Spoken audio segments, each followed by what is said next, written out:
Interesting, though, during that same time frame, I believe it was in September, that two top Democrats, one from the House, one from the Senate, were so frustrated in their attempts to get the administration to tell the American people what was going on that they went public themselves. Adam Schiff on the House side, Dianne Feinstein in the Senate, and said, why aren't you doing more? We think people need to know. It's a great question, and I think that what makes all of this so powerful is that the Democrats themselves are on camera. They're the ones who are saying this, but all before the election.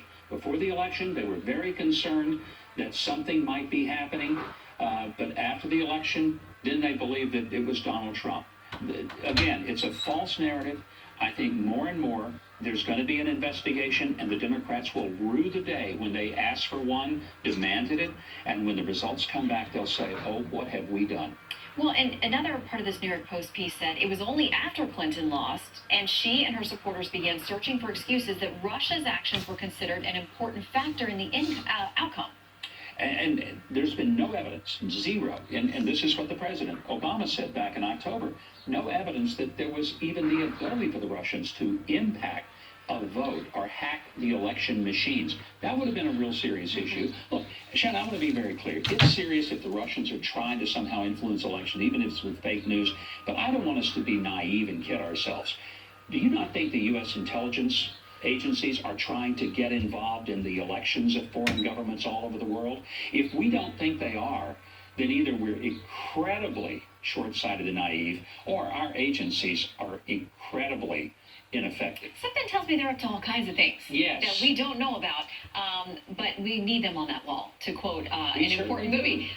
What do you make of the fact that as this is all playing out, we've heard testimony now and heard from a number of people within the FBI saying they tried to work with the DNC to say, let us come investigate or help you out with what we think is a hack or some kind of compromising of your records, and them saying that they weren't getting the response. They were calling people, they were leaving messages, they reached out multiple times.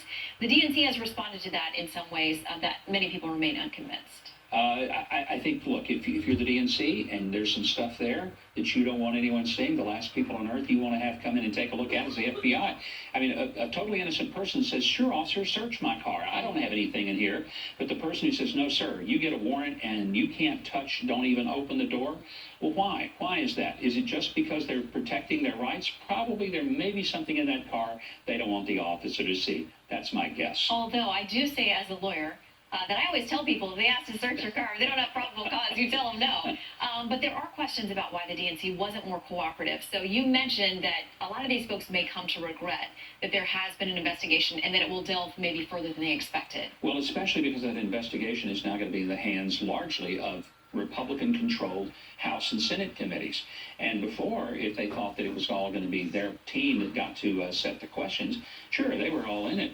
But the more the facts come out, the less evidence there even exists in a remote level that Donald Trump and or his associates had a thing to do with Russia.